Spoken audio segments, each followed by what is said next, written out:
Okay, everybody, good to see you for Crushing Doubts Q&A. Let me get my Instagram going, and then we can jump right in with my thoughts on why we do this. There we go. We got Instagram going. Welcome to Crushing Doubts Q&A, Thursdays at 5 p.m. Eastern, 2 p.m. Pacific. I apologize. I was out last week. I was under the weather. Let's put it that way. So I unfortunately had to miss you all, but I'm back. And we are here to talk about mind-body symptoms. So let's just talk a little bit about what mind-body symptoms are and why I do this work. Mind-body symptoms are any symptom that isn't caused by a purely medical, structural, or physical injury, illness, or what have you. And most physical experience, well over 99.99999% of the physical experiences that you have are actually going to be mind-body experiences more than anything else. Now, we can get into why that is, we can get into what that is, but the basic gist is this. Your thinking and feeling changes what goes on in your body. And we know this is true because it happens with everyday activities like crying or blushing. We have an emotion and things change. What people don't realize, though, is just how far that goes. Now, I found this out the hard way, as many of you are finding. The hard way was I developed one day a little tweak in the back, turned into 8 years of back pain.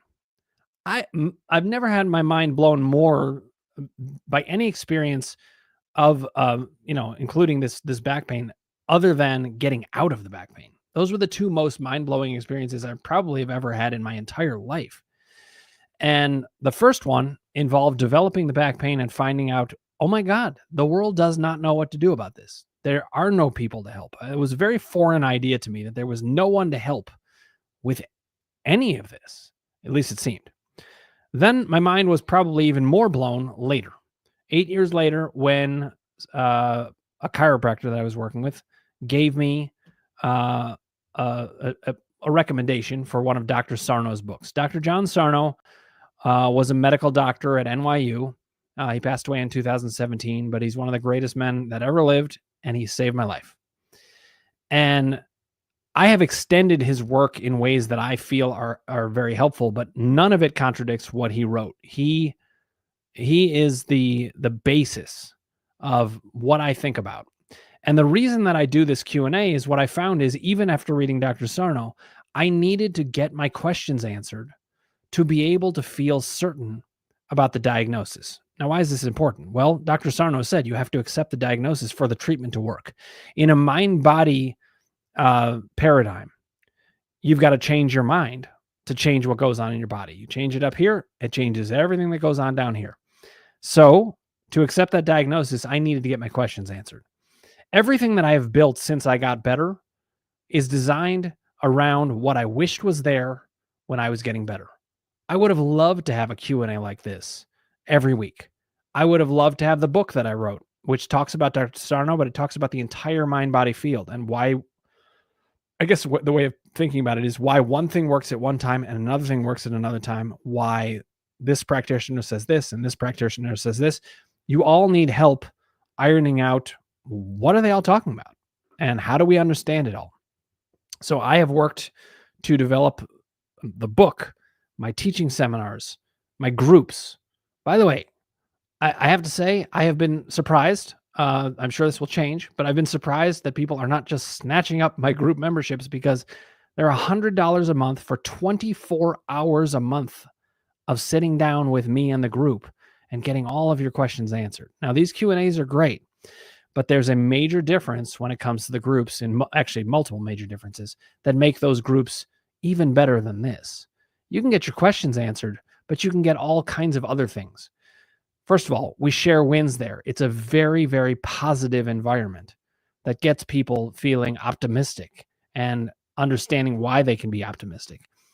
There's more give and take. When you guys ask questions here, I'll answer your questions, but I can't say, hey, what did you mean by that? And you can't say, hey, what did you mean by that? Until we come to a good landing point about what I need to answer. The groups are just fantastic, and it's just such a fantastic group of people. So I would check it out. If you have any inkling that you want to do it, it's just $100 a month for 24 hours of meeting every single month. and we can get you better. We are having great success in the groups as well. Okay, why don't we do this? Let's talk a little bit about my system just briefly, because that's how I'm going to be answering the questions. So when I answer questions, I answer them in relation to what I call my column system, the 3-column system. It is designed to divide mind-body experience into 3 different columns, essentially 3 different groups of understanding your symptoms and why they happen when they happen. The emotions column is just like it sounds. It's about your feelings, but it also is about the onsets and upticks in symptoms. So when there's an acute symptom that comes on, we're going to usually look at emotions. Occasionally it'll be about doubt triggers. We'll get into that in a little bit. The doubt column is about those seemingly chronic symptoms. Note the word seemingly. I refuse to use the word chronic. I never do that because nothing's chronic. The only things that are truly chronic are things that have an underlying medical or structural issue that is unresolvable and also is the cause of the problem. A good example of that, my wife is a type 1 diabetic. That is a truly structural medical issue that is not seemingly chronic. That's actually chronic, but that's incredibly rare. So for seemingly chronic symptoms, what we do is we look at the thinking. That's what the doubt column is. It's for the thinking, to get the thinking in the right place, to challenge thinking that doesn't make sense, to see where the inconsistencies are, to look at the science and the logic so that we can break up those seemingly chronic symptoms. And lastly, this is for symptom plateaus where you've gotten a lot better, but just not the whole way there, is the power column. And this is about your relationship with the self and aligning with the self. So when I answer questions tonight, or really anytime I do it, I think about what's being asked and I put it in terms of these 3 columns so that I can describe to you what's happening, what needs to happen to get you the relief, and why that works. So let's dive in with the questions. All right. I'm going to say hi to a couple people. Rita, good to see you here. Jamie, good to see you here. And Rudy, I did get your email. I'm sorry I'm behind on emails. Guys, this actually is another advantage of the group membership. There has to be a way for me to prioritize who gets responded to first, because there's a lot of people contacting me and I want to get back to everybody. But the membership group, those people, they get prioritized first because for multiple reasons. One, they're paying for this membership and that's part of the value of it. But another is, in this membership, you get access to my community website. And on that website, you can ask your written questions in between sessions and I answer them usually day of. So you get lots of questions answered right away, right there. So I'm not saying you have to do that. And Rudy, I'm going to try to get back to everybody. He calls me Pain Detective, which I love that nickname. Thank you. You got to keep asking your questions. So whether you email me or join the group, that's okay. If you join the group, though, you'll hear back really fast. All right. So anybody who has any questions about it, do let me know. All right, let's dive in with some questions. Beatrice says, I was told by a vascular doctor that my feet and ankles, hold on. Okay. I was told by a vascular doctor that my feet and ankles red and uncomfortable as soon as I take my legs off my bed and put weight on them, or I stand, are vasomotor symptoms. TMS is the question. So TMS is what Dr. Sarno called mind-body symptoms, tension myositis syndrome. He changed it later to tension myoneural syndrome, which was to describe that there's a much broader picture to what happens in the mind and body. If your body can do it, the mind can use it. It's like a platform that the mind can use. So you can cry, you can blush, you can get sick, you can have aches and pains, you can have shooting sensations, you can have nerve sensations, you can have all of these, and the mind can do all of them. So when Beatrice is asking this, is she's saying, okay, this vascular doctor told her that these are vasomotor symptoms, which I actually have to ask. I have to look that up. I mean, this happens to me all the time. I'm going to do it right now. I'm going to go ahead and look up what are vasomotor symptoms. And the reason that I'm doing this right in front of you guys is actually what I want to show you is all of these terms are just descriptions. You know, when it comes to medical issues, I'm not a medical doctor, and we have to go to medical doctors for anything that is life and death, anything that is threatening not only to life and death, but to functionality for the rest of your life, anything that could have big impact on you. Yes, we go to doctors. But most of the time, these are just terms that describe things. And often those terms are misunderstood and carry a lot of baggage with them. So here's what vasomotor symptoms are. They're physical changes caused by the widening and narrowing of blood vessels, often experienced during menopause. Okay, interesting. These symptoms can cause a sudden feeling of heat, flushing, sweating, and increased heart rate. Now, here's the thing. Vasomotor symptoms, that is just a term, and it's describing something. But here's the bone that I have to pick with the medical community in general about this. So what? You're describing something. Can we please keep our discussions to the cause of things? A description doesn't tell you anything. It's like if you sneeze and they label it a disease. Not necessarily. A sneeze can be just a sneeze. Why is it? You can sneeze from having the flu. You can sneeze because you had some kind of mild irritation in your nose. And believe it or not, you can actually sneeze just from being irritated, like in your emotional life. So we have to stick to the ideas are that these words, they're just descriptive words. We need to know the cause. All right. So I know your symptoms well, Beatrice. Symptoms can get, you can get red, uncomfortable ankles. You can get, struggle to put weight on them, all that stuff. That's mind body. However, when you get really into that cycle and you haven't moved around a lot, it starts to become physical as well, purely physical, in a way that you've got to get moving. Okay, so that may be what the doctor means about vasomotor symptoms, is that you've got to get moving. But the reality is nothing dangerous is happening here. Okay, now Beatrice says vasomotor is the nervous system, I think. And if I use ice constantly for relief, is that okay? So listen, anything you want to do that brings you relief is totally okay. Just look out for whether it causes doubt. My rule of thumb is do the thing that lowers the doubt. I say it doesn't matter what you're doing. It matters what you're thinking while you're doing it. Okay? So when you ice, fine, ice. But while you're doing it, I want you to be thinking about these sensations as related to fear, not as related to a structural problem, certainly not a vascular problem. That's not what is going on here. And I wish more people knew it. This is another reason that I do these Q&As, is there's just not enough people answering the questions correctly. Okay, so Beatrice, this is mind body. The step you're on is that you've got to get moving again. Because if you get moved, not because of physical things, although that's a small part of it, the physical side of things would take care of itself in about 3 weeks, 3 to 4 weeks. After that, you'd be back to normal physically, purely physically, and you can just do the mind body work.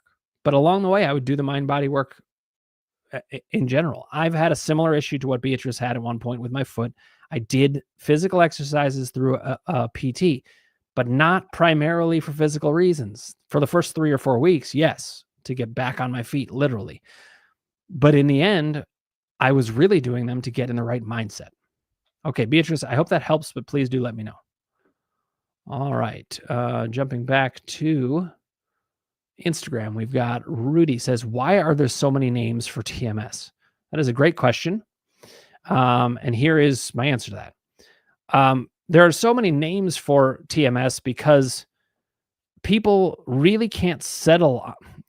They can't settle on one particular thing because they have disagreements about what would be the best way to say it.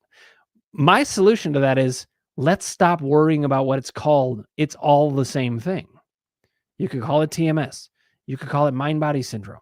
You could call it psychophysiologic disorder. You could call it mind-body symptoms or issues, as I do. You could call it neuroplastic symptoms. You could call it psychosomatic symptoms. They're all the same thing. But why are there so many? Because each person, this will be maybe a bit blunt, but I'm just going to say it. I think there's a lot of ego involved in who's got the right name. I don't give a shit what's the right name. I care about whether you guys understand it's all the same. It is all the same process. It's the mind affecting the body. But it's not just ego. Sometimes there's different ideas that are I guess there's ego wrapped up in it, but there's strong ideas about what should be the term that's used. I'll give you an example. I don't use mind-body syndrome or even TMS so much anymore, though I love it because it's linked to Sarno. And I don't use psychophysiologic disorder, especially because I don't like the word disorder. I don't like the fact that it connotes that there's something wrong. I want it to be, this is the human condition. These are all the same. So I use mind body conditions, symptoms, issues. And that's what I stick to. But people choose names like neuroplastic because they want to make sure that people see this is about the brain. A lot of the reason that people choose so many different names, I would say, is because of fear. They are afraid that people are going to misinterpret it, that people are going to get the wrong idea about something, that people are not going to connect to the idea enough. And my feeling is I'm just not going to be afraid of what other people are going to take from it. I'm going to put it out there and help people recognize it's all the same thing. Rudy, I hope I answered your question to your satisfaction, but keep the questions coming. Okay, Nox Flamma says, is chronic/habit cough with air hunger that medicine can't explain? That might be a typo, unless air hunger is a term that I'm not familiar with. Mentioned directly in any of your materials. If so, which one? Book, Pillars Work, etc. So that's interesting. I don't know that I mentioned specifically chronic habit cough. It certainly is there. I mean, I'll tell you, you could make a list that is literally 50 pages long and you wouldn't get even near to everything that needs to be said. So I apologize if anything was left out. Let me actually pull this question down that's lingering up there. So I apologize that not everything is in there. But here's the thing. I also want to move people past doubt in a different way. I want to help them. And I do say this in the book. It does not matter if your symptom is mentioned or not. It's all the same. I understand that there's going to be some doubt initially. Maybe this isn't it. Maybe, but he didn't mention this specifically. But I really want to encourage you. If medicine hasn't figured out very quickly that there is a problem that needs to be addressed right away, then it is mind-body. If there's no danger to you and they can't figure it out, medically unexplained symptoms, by the way, that's another term for TMS. If they can't figure it out, it's because it's mind-body. That's the answer. So I take great comfort when people have been to multiple doctors, especially when they've been to some of the great mind-body doctors in the field, that we get to a place where we realize this is mind-body. And what that can do ultimately, and this is really the biggest project of all, we got to bring down your doubt, and that includes your complete confidence in your own brain's ability to know what you know. That's a big challenge for people, big challenge, and I get it. But it's one of the reasons I can be useful to people is I don't have that challenge in me. I have gotten past it. I used to be a huge doubter. I couldn't even believe. I was kind of like, who am I to say I'm so certain about things? Dr. Sarno was a huge help with that. I don't know that I could have done it without him, but he got me very confident about certain things. And then I started looking at things, and it's like I turned into a much more active scientist. And because of that, I learned to trust myself. I learned to trust my scientific method, my way of going about things, that I wasn't going to accept anything that wasn't fully true. And so now I've come to trust myself. All right. So let's keep it up. Keep the questions coming. All right. Let's see. We're back to YouTube. By the way, if I ever miss a question, please just put it in again. I don't mean to miss anybody, and I really want to get all your questions answered. Okay. Dorisa said, going to do physical therapy in October. How can I phrase it so I don't have a fix-it mentality? So here's the way I think about physical therapy, and I do think physical therapy can be quite useful at certain times. I think of it this way. It's similar to what I said about my foot in relation to what Beatrice was saying. I like to think that the beginning of it, the first couple weeks up to a month, are just to get your body moving and in really good shape so that you can kind of basically rule out like really rough physical stuff, including atrophy. It's just out of the picture at that point. And then you can turn your attention to, you know what? This is about getting in the right mindset. This is about proving to myself I can do it. So I would say, Dorisa, turn it into an exercise in psychological strength. That's a good way of putting it. You know, for the first 3 or 4 weeks, you can say it's for physical reasons, fine, but don't sink into that in the long run. Instead, back up and make it about the psychological long run. that I'm here to show myself I can do this. I'm here to expand my belief. That is how you could have instead of a fix it mentality. It's almost like have a growth mentality instead of a fix it mentality. It's a good way of putting it. And your question helps me with that. A fix it mentality is very, very easily starts to move in the direction of gotta fix the body. And it's very physical.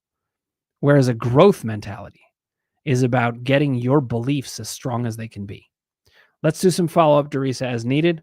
This is, again, one of those plugs I'll put in that in a group, Dorisa would actually just respond to me right then. And I'd say, what do you think? Okay. And then we do back and forth. And there might be another one. And so here we can't do that in the same time fashion, but we can still do it. So follow up as needed, Dorisa. All right. Rudy said, well said, Dan. I believe about my conversation about the fact that there's so many names for TMS. And I think it's a really important topic. I get why you're asking that. Although you may be saying well said about something else. No, I appreciate that too. Rudy also said, good point on the coughs and sneezing. It can come from multiple sources, but usually it ends up being a mind-body source. And as long as you've ruled out anything serious medically, you're good to go. Let's take allergies as a good example. I was just talking to somebody about this. Allergies related to things like anaphylactic shock that could actually kill you, like bee stings, go to the doctor immediately. Do not mess around with that at all. But most allergic responses, anything that's not life-threatening, is usually going to end up being mind-body. Even the one that show up when allergies are tested, the allergens.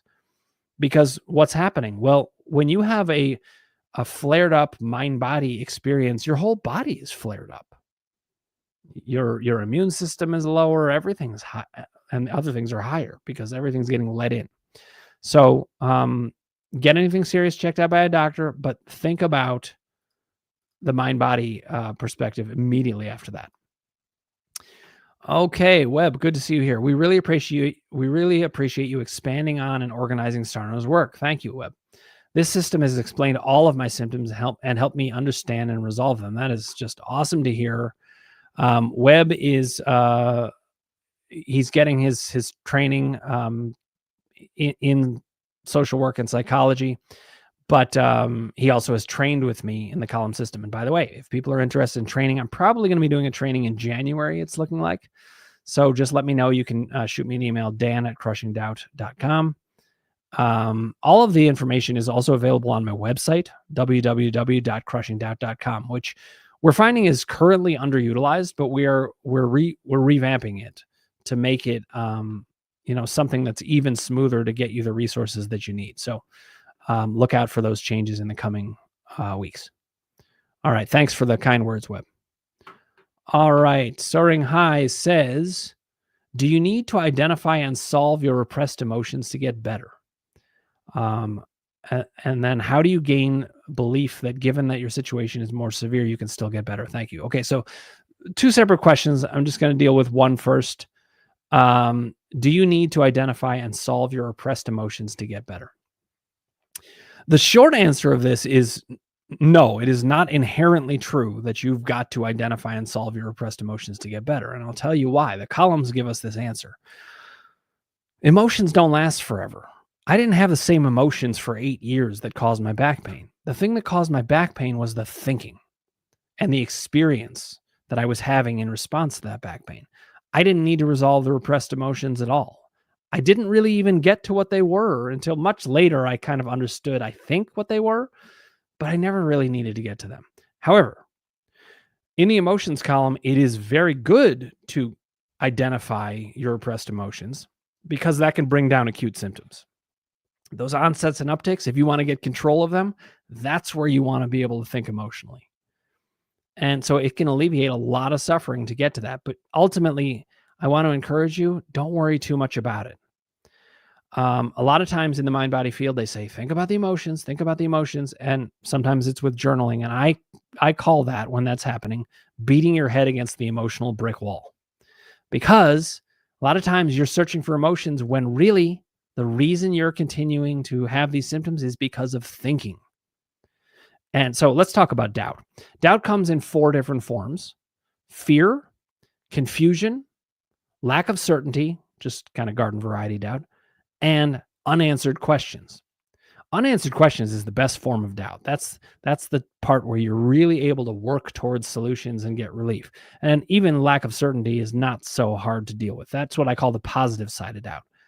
The negative side of doubt pulls you away from the problem. You're going backwards at that time, but we can always change it. Fear and confusion gets you going backwards. We got to calm fear.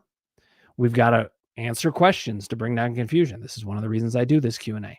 And then we can move into the positive side of doubt where we can get changes to thinking. You can't really change your thinking much when you're in fear and confusion. It's just too hard. But once you're past that, yes, you can. Okay, so you do need to identify your repressed emotions if you want to manage acute symptoms. You don't for chronic symptoms. You did also say, though, identify and solve repressed emotions. The power column is where you solve repressed emotions. You bring them to the surface in the emotions column, and then you go over to the power column and do something about it. I say that the emotions column and power column are the emotional columns, but the emotions column is where you gain awareness for acute symptoms, for acute symptom management, and the power column is where you do something about that awareness. You make choices that are different, more aligned with yourself, and that tends to not only bring down symptom plateaus, but help you really receive the communication that the symptoms were trying to get to you all along about how you should live. I'll get to your second question in a second, Soaring High, but I'm going to go over to YouTube to answer one here. Susan Sereno, good to see you. Hi, Dan. I was doing some exercises today for my shoulders. I did new ones, and the shoulder where I had replacement surgery, I wasn't able to do some of the exercises due to limited range of motion. A friend said, now it's interesting. I haven't even read the rest of the sentence, Susan, but I see a friend said, and I think this friend is probably not going to know anything at all. I mean, you have to remember, guys, this crew right here that's listening to me, you know more than almost everyone out there. Almost everybody you're going to talk to knows nothing about mind-body experience. They don't know the columns. They don't know about doubt. They don't know about Sarno. So you got to think that way, because what you got to recognize is you're talking to people who are as clueless as a 4-year-old in a physics lecture. I use that expression all the time, but it really is true. So now let's get to what did your friend say? I should have physical therapy again. I don't want to. What do you think? I think your friend is a pompous jerk. Why is this friend telling you what to do? You know, I'm not saying they aren't a good friend. They may be in other ways, but why are they such a know-it-all? It drives me crazy. I apologize to everybody, but it drives me crazy that there's all these people who think they know what needs to be done. How many people do you know in your life who think they know what needs to be done? What percentage of people? For me, it's over 90% of people think they know what to do about everything. But then when you really talk to them, they don't know. They have doubts. They're not sure. They just seem to come off as very confident when it comes to things for you. So why would you go to physical therapy in this case? We know you have a mind-body issue. We know that is the primary thing. I can help you with this. This is where you got to shrink the circle of trust and not let in this person who's telling you things. I don't know if this is the same friend who keeps saying these kinds of things to you, but I would stop listening.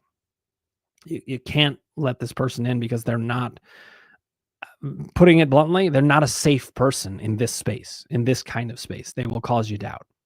I would reject it. Now, let's see what you think about that. If Susan and I were in group right now, I could hear directly from her. What did you think about that? What's the nature of this friendship? Whatever needs to be said, and we could keep going from there. All right. But I do hope that was helpful. All right. I'm just pacing myself here. Sarah Made It said, just started reading your book. Thank you for all the work you put into it. Thank you, Sarah. I appreciate that. I'm glad you're reading it. I hope you get a lot out of it. And I do want to say, as people read it, whenever I hear comments like, thank you for all the work you put into it, I appreciate that. The gratitude means a lot, because I, of course, put a lot of work into it, but I want to highlight something. I also had to put a lot of work into it in a particular way. I know the power of doubt. I know that anything that gets said or not said leads to doubt. I know that everybody who reads my book is going to come away with some form of doubt because I didn't say something or I did say this. But I tried to make it so there'd be as little of that as possible, so that you guys would come out and be like, you know what? This explained a lot of what I needed to know. It reminds me of what Webb said. where he was saying, right here it is, this system has explained all of my symptoms and helped me understand and resolve them. I'm trying to get you full answers. I really am. And it's so important. That's what I wanted. I'm trying to offer it to you all. It looks like, let's see.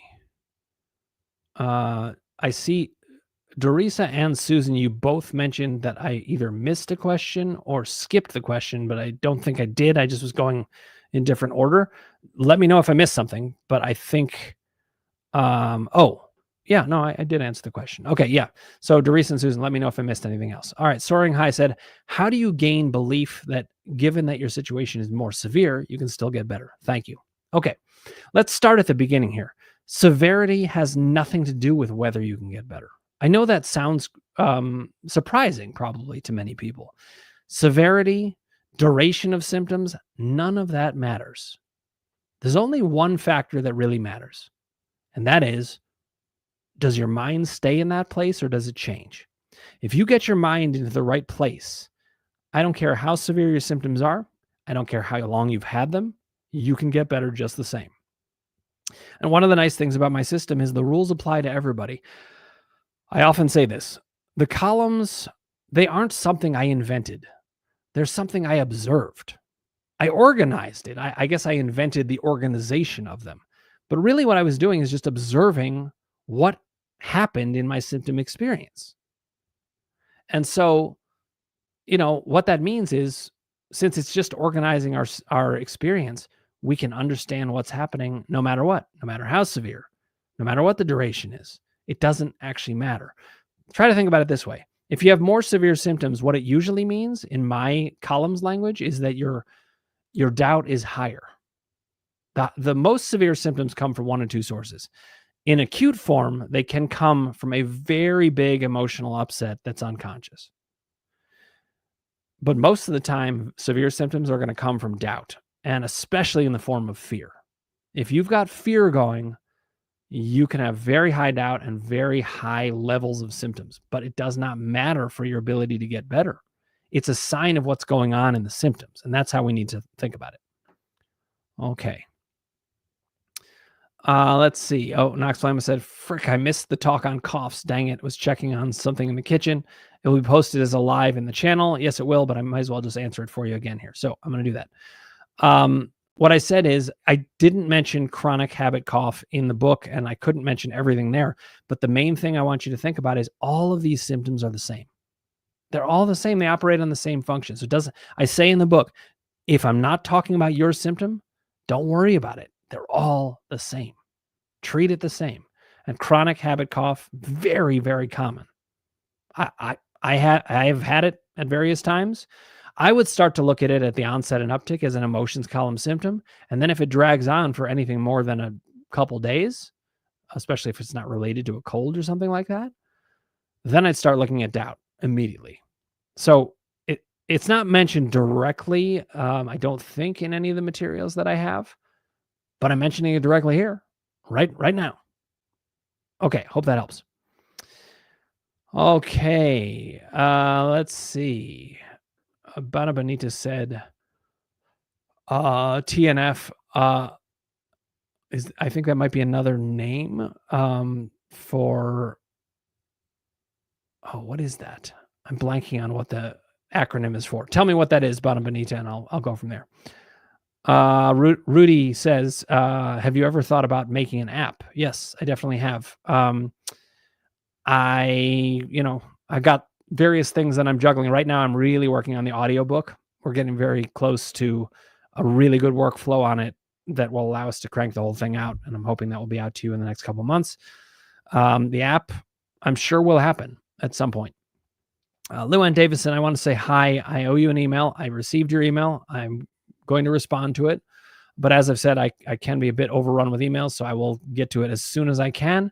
If you ever want emails faster, you can come right into the group community. It's only $100 a month, and one of the great functions that it has is that I answer those questions first and foremost, usually day of, sometimes the next day. All right. But yes, Rudy, I think an app would be a great thing. Rudy then said, you're right about that. Most people, if I bring up TMS, they think I'm crazy. I've never heard of that. Who are you getting your information from? Is what I get told a lot. Right. They think that we're conspiracy theorists like other conspiracy theorists, but the reality is, nope. This one is fully researched. It's published in the medical journals. Dr. Sarno was a legit and great doctor. The other doctors in the mind-body field are the best doctors in the world. We've got everything on our side. Sure, it may sound to others like a conspiracy theory, but nope. This is not the same thing at all. Actually, if anything, it's backwards. The conspiracy theory is the one that everyone believes, that all these things are structural and our bodies are crumbling. If you're a sports fan, you'll notice this. People are getting hurt more and more and more, and the body is being seen as more and more fragile. And it's ridiculous. Why? Because there is a conspiracy theory but it's the mainstream. And that's problematic. So I do want to highlight that. Really important. This is not the same as your average conspiracy theory seeming thing, where a small group of people are saying something different. It's the opposite. This is where everyone already believes the conspiracy theory. We got to really look at that. Just be open to it. I can send you the articles. They're everywhere. There's evidence everywhere, and there's even evidence in everyday life. Okay, Oliver Gilbert, I think you meant to submit something, but it just came out as, so just let me know if there's something else that you had on your mind, okay? Let's see. Beatrice then said, seems to me I've had PT many times since this started, and still I can't really, is that because I'm in doubt? Still I can't move in the right way. Yes. Beatrice, you've never had PT where you've moved past the doubt. So the job now is to go ahead and use the PT in a way where you have some real optimism that it can help you with the physical side of things in 3 to 4 weeks. And then we'll start moving into what I said to Dorisa. The mindset changes. Yes. Listen, guys, if you have doubt, nothing changes. It stays in the exact same place. That's why you can have back pain for 8 years. That's why you can have whatever symptom for whatever amount of time until the thinking changes. Okay, Dorisa said, thank you. That helps. My pleasure, Dorisa.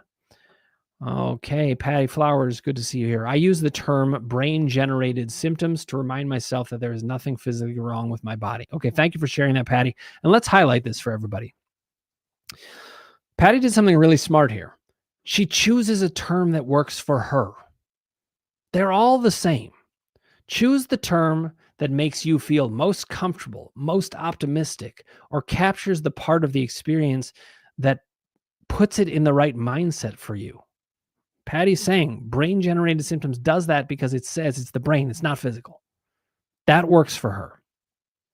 For another person, brain-generated symptoms, let's say somebody's worried that they can't control their own mind. Maybe they don't want to think about it in brain terms. Fine. Then think about it in a different way. You could think about it as neuroplastic then and think, okay, well, it's really just like a feedback loop between the mind and the body. It doesn't have to get so brainy. Or maybe mind-body symptoms works better for you. Some people talk about functional neurological disorder. I don't love the disorder element of things, but functional means this is not about a structural underlying issue. So choose the terms that help you the most. All right. Again, if I missed any questions, please do let me know. Let's see. Rudy said, are you doing any future videos? I am. In fact, I'm starting up new videos in October. And I'm really excited to do it. I have a backlog of ideas that I just want to talk about. All kinds of things. To update information, to get new information, to have conversations. So I know you meant YouTube videos. Yep. And Rudy said, I went on there and I don't see too many new ones unless I miss something. No, I had to finish the book. And that took longer than I expected. So I decided, let me just put the podcast down for a bit. I would do the weekly Q&As and nothing else. So I haven't done any new videos at all for at least 2 years. But we're about to start up in October again. So keep an eye out for that. Okay, Nox Flama said, thanks, Dan. I asked because an inhaler hasn't worked, various meds, etc., but this clarifies it deeply, helps a bunch. Yep. Look, that's another piece of evidence. If the medication's not really working, then that's a sign that it's non-medical. Okay, Bonamini said, laugh my ass off. Thursday night football. Okay, I see. Oh, is this Albana? I think it is. Sorry, I didn't realize that was you. Yes. Good to see you, Albana. That is funny that I missed that. Okay. All right. Jamie says, when doubt is high and fear is driving things, can it be fear of finally accepting a part of you that you have suppressed? Yes. Listen, it doesn't matter where the fear comes from. If you're in a state of fear, you're more vulnerable to mind-body issues. All right. Now, I think if you think about it, Jamie, you're probably asking this question because you actually, in some ways, actually know the answer. You're having trouble accepting this part of you. It's terrifying to you. And I just want to encourage you. You're going to be fine. We can get this part of you fully integrated, and you can make choices that don't have to mess up anything in your life. You are in charge here. We are simply becoming aware of things. Awareness does not have to lead to a burdensome piece of knowledge that has to move you in a direction you don't want to go. See if you can trust yourself. Try to trust yourself more. All right, let's go from there. Luann Davison says, journaling. Sarno was high on that. Comment. Okay, journaling can be great. It can be fantastic. But at the same time, you have to know when to apply it. That's one thing. And another, I actually think journaling is more versatile than it tends to get talked about, because you can journal about many things. You know what's a good example of it? You could journal about doubt. Typically, when people journal, they just start talking about whatever they're feeling. And sometimes it can just start to devolve into complaints and things like that, which of course we all have complaints. There's nothing wrong with that. But I want it to be helpful information. Journaling is like a conversation with yourself. So I think it really comes down to, are you discovering something good in that conversation? Sometimes people journal and they're not discovering anything. They're telling themselves all things they know. Even worse is when they're journaling and it's just making their fear go up.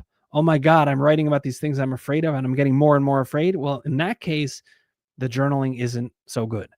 Listen, it doesn't matter what you do. It matters what you're thinking while you do it. So you have to know when to journal. Journaling is great for the emotions column, unearthing emotional material. It could be great in the doubt column if you journal about doubt. It could be great in the power column if you journal about power, and especially if you journal in ways that don't bring up your fear or add to your confusion, the negative side of doubt. If it starts moving you into the positive side of doubt and you feel like, you know what, this is starting to make sense, then journaling's great. It's the same thing with PT. It's like if you go to PT and it brings down your doubt, it's useful. If you go to PT and it raises your doubt, it's not useful. Counterproductive. Let's try to think about it in that way. What brings down doubt versus what doesn't? Okay, Luann said, how many people in the membership groups? So it does vary. And I pace myself based on how many people are in there, and I try to go longer if I need to. I really try to get everybody's questions answered. Typically speaking, these days, I'd say it's between 12 and 14 people in each meeting. My guess is it will probably get up to 20 or something like that. But I think you will find that it's high quality, the nature of the interactions in these groups. Okay. Back over to YouTube. Maria Llewellyn, good to see you here. Dan, how can I learn to let go of control and trust my body more? Whenever I notice a new symptom or a variation of an old one, I feel the urge to fix it right away, whether by taking supplements or going to a doctor, Google, etc. Okay, so let's, you have another question, which I'll answer in a second. Let me focus on this. So here's the thing. You're asking a very, very smart question, because if you can get to a place where you do let go of control and you start to trust your body more, you're going to be in a much better place. But you can't just make yourself do that. So here's the way that I learned to trust my body. The columns are an example of it. It doesn't have to be through the columns, but what it has to do, it has to be in a way where things finally make sense to you. I have an overarching principle, which is you make sense and your symptoms make sense. I basically believe this. We are all our own science project.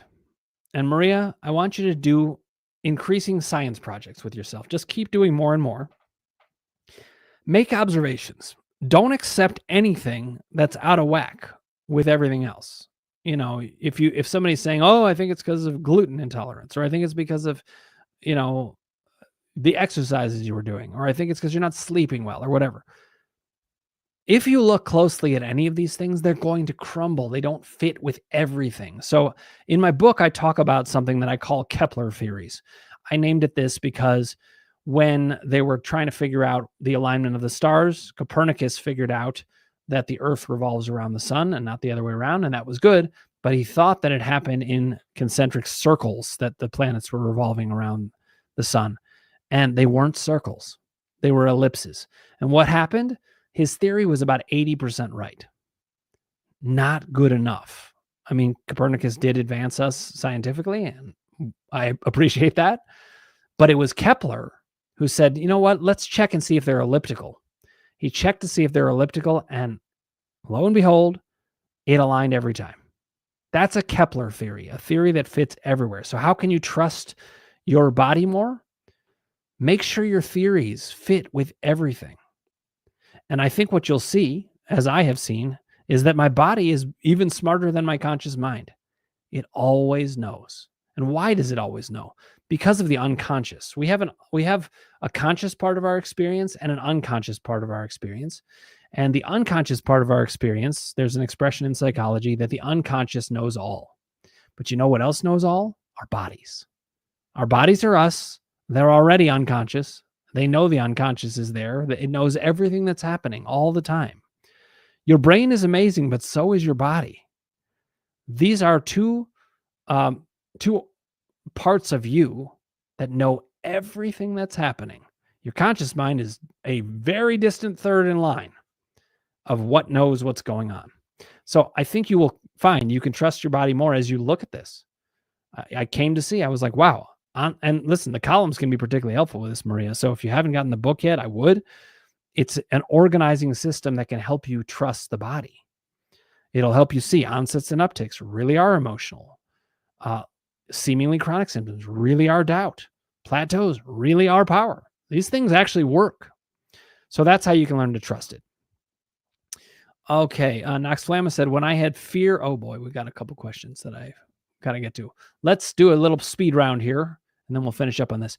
When I had fear and lingering doubt, PT definitely did more harm than anything. Dan is correct when he says what we think while doing something matters most. Yep, it can really set you back. All right. All right, Shelby, good to see you here. Screw mind body. Okay, so I know you're having a hard time with this. Symptoms high, but now even higher because I'm going to my son's football game. Haha. Doubt equals the percentage is an extremely high number. Yep. Mindset sucks. Nice to see you, Dan, and Crushing Doubt family. Absolutely, Shelby. But listen, one of the goals with doubt is to not become afraid in the moment. I know it's challenging, but we got to get you confident in your own ability to manage your moments, because you actually do have plenty of good moments, and those are fine. But it's when you have bad moments that you doubt that you're going to be able to do anything about it. And I know you're planning to come work with me in group. I'm very glad you're doing that. It's going to help. Here's another advantage of group, which again, if you go to my website, that's where you can see all the links, www.crushingdoubt.com. Another advantage of group is Mondays, Tuesdays, and Wednesdays. I'm there with you to just reinforce this again and again and again. You don't have to fight doubt on your own. I will hammer the crap out of it on those days. And then on those other days, the community site is available where I'm answering questions. So it's very, very reinforcing. And I want you to trust that when we start working on it, I think it's going to make a huge difference. Okay. Rudy says, when it comes to journaling, I'm not really big on that. I mean, I can write. I'm a good writer, but I just don't like to do it that way. I'd rather talk about it. You got to do it your way. Right? Yeah, I saw what you meant by that. Okay, I do see some new people here. Cam Carmela, thank you for joining us here. Let's see, anybody else new that I hadn't seen? City Lotus, it was good to see you here as well. So I'm going to answer a couple more questions, and then we'll wrap up for today.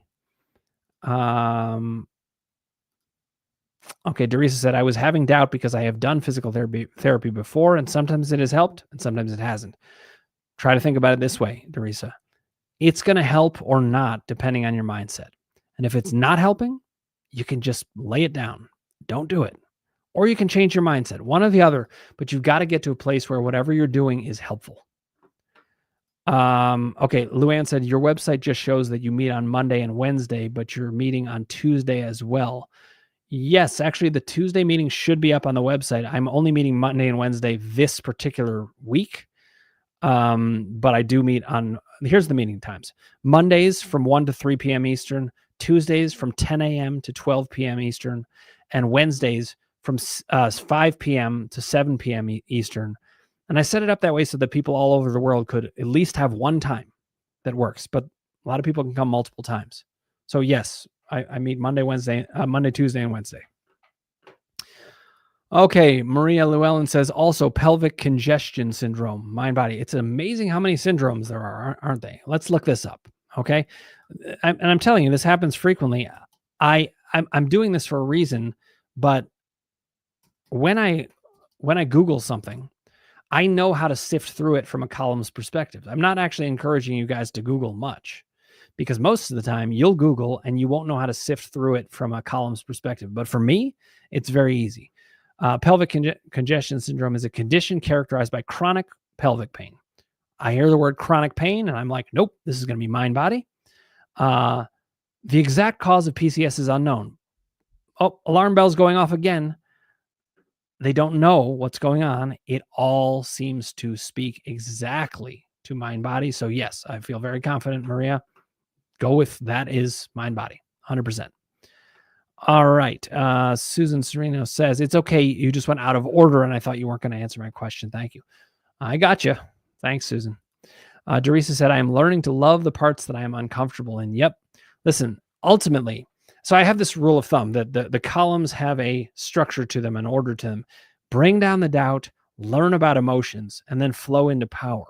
Ultimately, the symptoms are usually there to protect you, we'll put in quotes. Doubt is there to protect you, but that's usually because it's mistaken. It thinks you're in danger when you aren't. So we bring down the doubt, then we learn about the emotions, we get the insights we need, and then we flow into power and figure out what do we do with those emotions. And that is all that the symptoms actually want. Their deepest motivation is to get you aligned with yourself. So what Teresa said, that is self-alignment, learning to love the parts even that you're uncomfortable with. Okay, last question before we wrap up. Whenever it is a syndrome, the cause is unknown and it is 100% mind body. Yes. If there's a unknown cause and there's no medical danger, mind body, 100%. Guys, it is a pleasure as always. I'll be here next Thursday at the same time, 5 p.m. Eastern, 2 p.m. Pacific. Keep the questions coming. You got to get your questions answered. I'm readily available in these groups. It's a way that you can reach me just a lot of the time and get a ton of answers. Of course, it's great value because of the price, but it's also great value because of what it does. And we are seeing huge gains in these groups. So please come see me. You can email me if you have questions, dan@crushingdoubt.com. You can check out my website, www.crushingdoubt.com. And it's a pleasure as always. I will see you next week. Take care.